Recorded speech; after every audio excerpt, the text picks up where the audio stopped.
Welcome SAO survivors, it's me Gamerturk, and today is April 3rd, the release date of Season 3 of Sword Art Online Fractured Daydream. Keep in mind that it is not the release date of the third DLC. That's gonna be coming 3 weeks into the season on April 24th. As such, you will be seeing both Filia and Sachi on the roster, but they will not be accessible, claiming you do not have the DLC. You may have the DLC already, it just hasn't activated and won't until April 24th.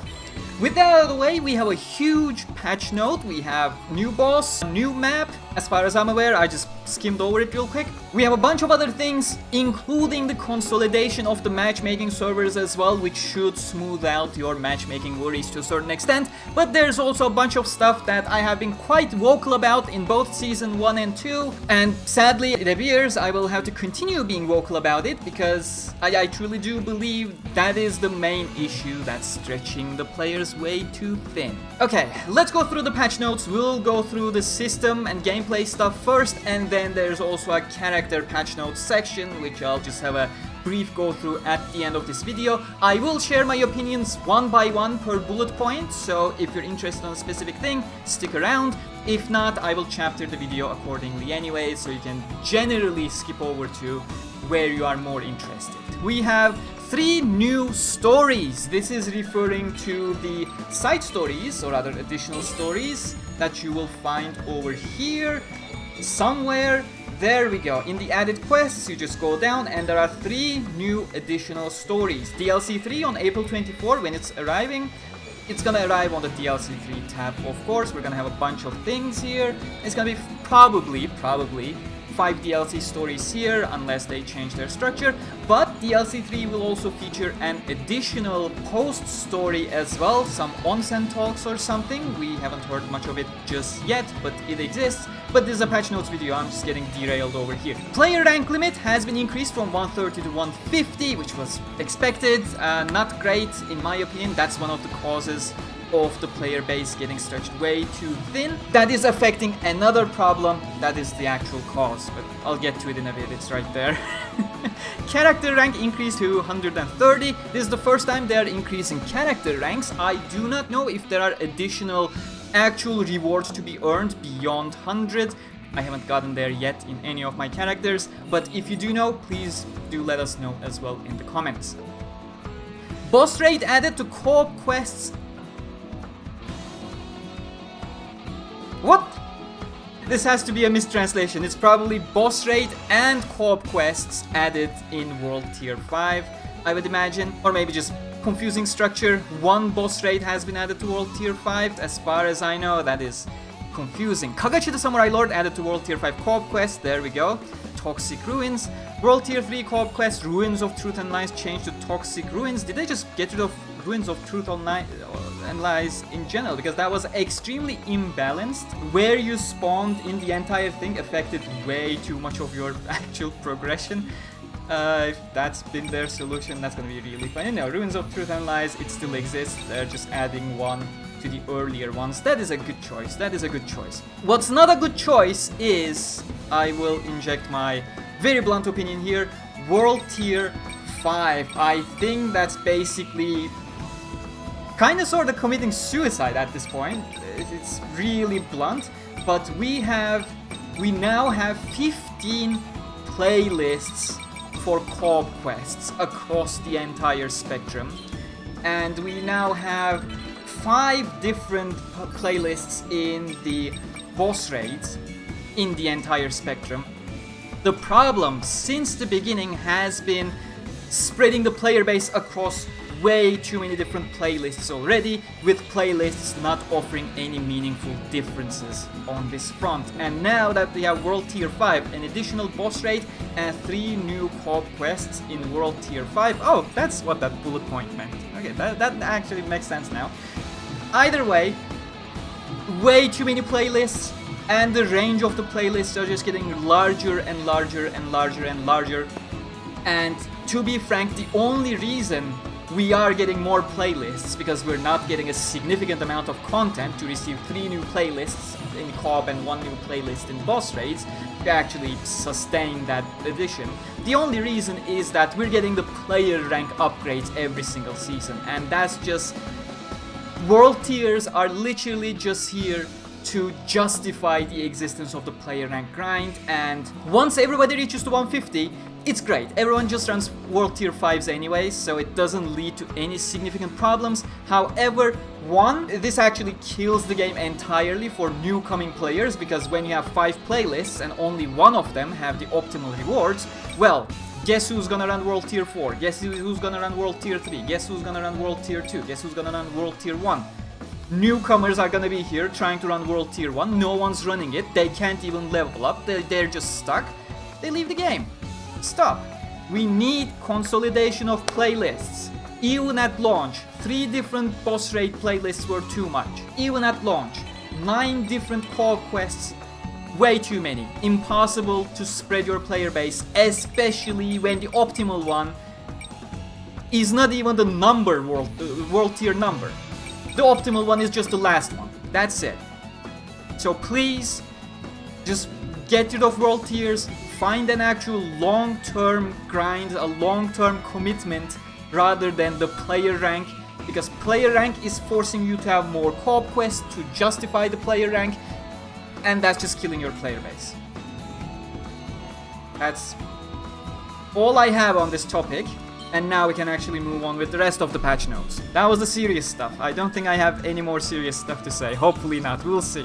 Dorsal, the Chaos Drake Origin, added to rank 50, 150 and 199 enemy areas in World Tiers 4-5 during pre-quests. So they basically added it to the second playlist as well, and it's gonna rotate between Chaos Drake Origin and Fatal Sight, I imagine. 3 additional boss gauntlets are going to be coming this season. Boss gauntlets were actually a really nice event type. The one thing that didn't work out is the fact that they started running them in the second month of Season 2, where the player base had already dropped, so not many people got to see the boss gauntlets. But they were very luxurious events. They were relatively quick content and dropped incredible rewards in comparison. You were basically killing 2 bosses within something like 7-8 minutes, even faster if you had a good party. Worst case, 10 to 15 minutes. That's still better than the other types of content you had. It's an incredibly luxurious event. I don't want to say blame, but come on, social media team. People need to know to actually play these things. You're barely promoting anything. I know boss gauntlets were one of the things you actually promoted, but when your account is not running all that much, people are not looking at your account all that much. The algorithm is not pushing your account all that much. This is how it works. Either way, happy to see boss gauntlets are making a return. Celebration events, those are gonna be the birthday events. That's gonna provide bonus XP, bonus progression for birthday characters for an entire month. We'll probably have a little bit more information, but we have new outfits coming. And if you wear the new outfits, they specifically said only the store outfits will grant the bonus progression, so I'm still waiting on clarification for that one, whether we'll actually be able to earn new outfits for these characters or not. But look at the calendar, and you're gonna see character birthdays. If they have a birthday this month, starting on their birthday, you're gonna have a 1-month period that's gonna be boosting that specific character. I think it's a neat little idea. I just hope we can actually earn outfits as well, not just buy them. Kraken the Onyx Abyss Lord has been added to the Extreme Boss Raids. Yes, this season Extreme Boss Raid is Kraken the Onyx Abyss Lord. I will probably learn more about it once time comes and what actual reward we're gonna have from this one. Chances are, similar to the previous season, we may get previous EX boss raids as returning additional events as well. We'll have to wait and see. Bonus missions during quests, they say nonchalantly without giving any information. I played the game a little bit. In boss raids, I have noticed some additional new bonus quests. For example, I think this is referring to that. I had literally get perfect dodges instead of deal the most damage, so things like that they have added into the game. 5 new monster types: Dark Lord, Shadow Kobold Assassin, White Dragon Lord, Ignite Demon, Champion Uruk. I imagine this is going to be in the new dungeon. I have not yet come across the new dungeon so far in my playtime. That should be Toxic something.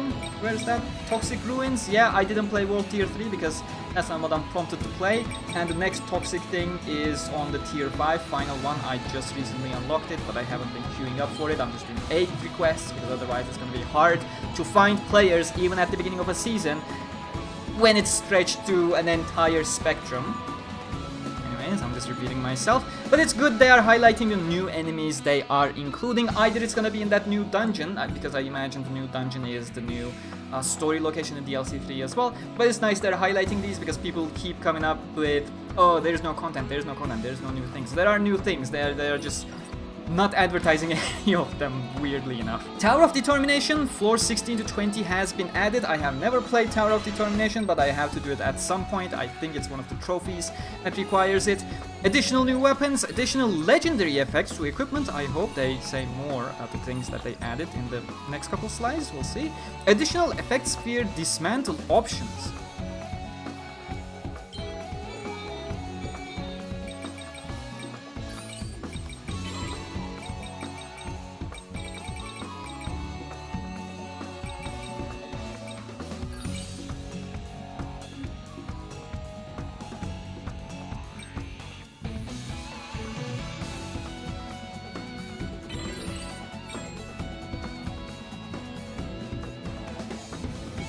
Am I dumb? I am not seeing anything different. If you do, if you found out somewhere, please do let me know. New highest rank badge, rainbow badge added. That is, oh, the badges. It's the thing you use for your profile thing that no one bothers. Where is it? Yeah, right here. These badges. At first, I thought it may be a badge next to your name in game rather than your profile card, but I think it's just a player card badge. That's disappointing. The other idea I liked better, the one I had. Having a special badge next to your name once you reach highest player rank available in a season, that would be neat. Please introduce that. Amazing Lucky Charms added to trial rewards. Did they change any of the trial rewards? That's been a thing that I had for quite some time.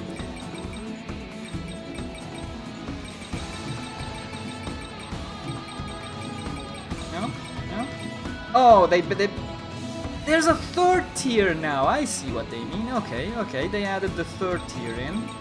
Pretty cool, I guess. I only use them in EX raids because EX raids give bonus stuff. Option to unlock all memory visuals added to history of SAO games, and they added something new as well. Sword Art Online Deep Express Roller.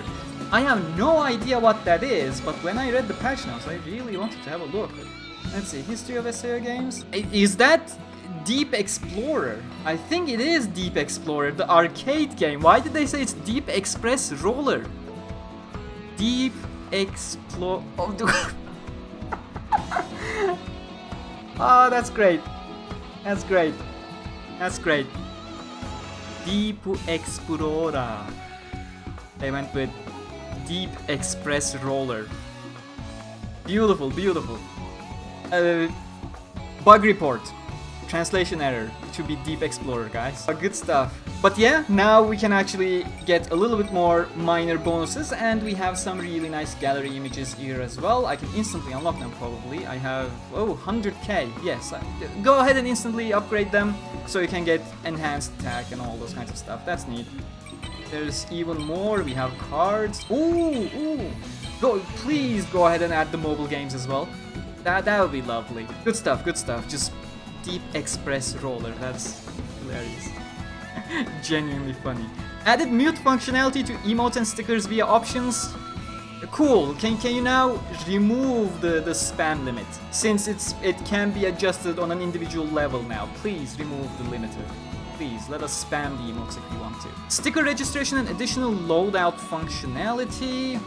I'm interested. I want to see that because I never use stickers at this point. Let's see what they do.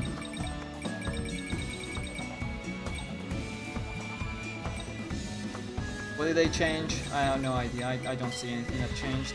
Emotes maybe? Doesn't look like it. No. If you found out, please do let me know. Fatal Bullet's 7th anniversary stickers and player card backgrounds. For that, you need to go into the inbox notification. You should do it rather often, to be honest, because you never receive a notification marker for some reason, but you may have items that you can grab from there. For example, I almost missed out on this one that they handed out a couple weeks ago for server maintenance. And you can find your stamps for Fatal Bullet stuff over here as well. New bundles added to the store. We have 4 new bundles. One of them I have already purchased. I purchased the Fenrir Eugeo, of course. I had enough tickets saved. And we have the Hot Spring bundle that should tie in with the DLC 3 onsen stuff. We have a new Administrator bundle, which is actually quite a nice dress. I really like that. And the new Yui bundle.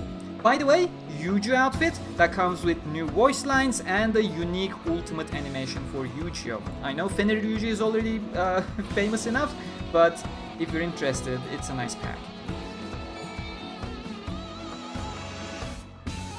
Okay, more system-related adjustments. The game servers have been consolidated in Asia, so we only have a single server now. You won't be able to change your matchmaking setting because there's only one. Consider it a global server in a sense, but from their wording, I imagine they just brought everything to Asia instead. So if you're in North America, South America, Europe, Africa, you will likely feel some additional latency, especially if your connection is not low ping. Player rank XP in World Tiers 1 to 4 increased with character rank limits. Pretty cool. Just consolidate them. We don't need 15 different playlists. Adjustments to daily and weekly challenges. I have noticed some additional ones in the dailies, like get some perfect guards, perfect dodges here. So a little bit more variety, I guess. Nice. Max weapon and accessory limit increased from 1000 to 2000. Who is hoarding this many? Seriously. Daily weekly challenges can now be cleared via boss gauntlets. Okay, boss gauntlets officially counts as boss raid now, from my understanding. That's what they're saying. Cool. Adjustments made to stats and skills of player characters. We'll get to that in a second. Adjustments made to equipment special effects. We'll get to that in a second down below. We have a bunch of fixes. I think you can just read all of these. Yeah, really nothing interesting in the fixes here. They are very isolated cases or specific things. You can pause them. Okay, character adjustments. We're starting with Lisbeth. Do I want this screen? I want the character. No, I'll just stay here. Although basic attack power has been raised, skills have also been to compensate for attack power. Okay, so Lisbeth got a nice buffs. Kitohui, cool, buffed. Strea, although basic attacks, you don't need to say that every single time. It's been raised again due to a relatively low capacity to deal damage and take out enemies, so yeah, she has been buffed even more. 10% increase for first tier charge and 20% increase for second tier charge. That is nice. I still think charge up attacks are a little bit underwhelming in certain cases, so this should help with that. And movement speed increase when charged. Finally! That's good stuff. That's great stuff for Strea. Fukajiro, damage output and capacity to take has been lowered compared to previous version, but grenade firing rate and range has been increased. Okay, range actually should help with boss rate specifically if you're going with Fukajiro. That was my main complaint and the reason why I wasn't picking Fukajiro, because I'm shooting, but it's not going far enough. Now it's gonna go 20% farther. Cool. And we have a minor adjustment for Oberon as well. It's been strengthened. Attack power of advanced skill Great Excalibur's final sword, so the ultimate has been significantly increased. 165%. That is quite significant. God damn. Good stuff. And Summon Guardian's gauge speed increase. That's nice. So you'll be able to summon the Guardian more often. Cool, and I'm surprised that's actually the only adjustments for characters. That is not a lot. Previous season, literally every single character in the game had been buffed, except for Yui, who had a little bit of an adjustment. And the special effects, you can also read these. Oh my god, this is way too much. I can't read all of these. Did they do anything to Argo? Where's Argo? That's the only one I'm interested in. Wild Dive Stunner attack has been increased. That's the only thing. Kinda sad. But yeah, that's been the patch notes for Season 3. Again, the DLC is coming out April 24, so we got 3 weeks for it, alongside the new Extreme Raid. So, get used to it, the new changes and all those kind of stuff. I actually feel a lot slower on my feet since the patch hit, especially while in combat. I am not sure if that's an intended thing or not, or maybe I'm just imagining things. I played a couple games, and especially when I was in combat, I feel like my feet were literally in the mud. I don't know. That observation only for Fuka, by the way, so mage class, maybe they altered something, I don't know, nothing is mentioned here. I'm curious. But aside from that, level up, get to player rank 150, they said, right? Yeah. Level up your characters. Currently, I think for the entire month or something, we have XP up campaigns, so, you know, take advantage of it, it's good. But aside from that, thank you very much for watching. Share your thoughts about what you feel is better, what you feel is worse. Do you agree with me on the playlist situation? Please raise your voices so they can hear it, please. Either way, I hope they consolidate the playlists and stay cool until that is actually my ending message. That is actually my ending message. Just consolidate the playlists. 15 playlists. What am I supposed to play outside of the fact that the last one is the most difficult? Consolidate them, please.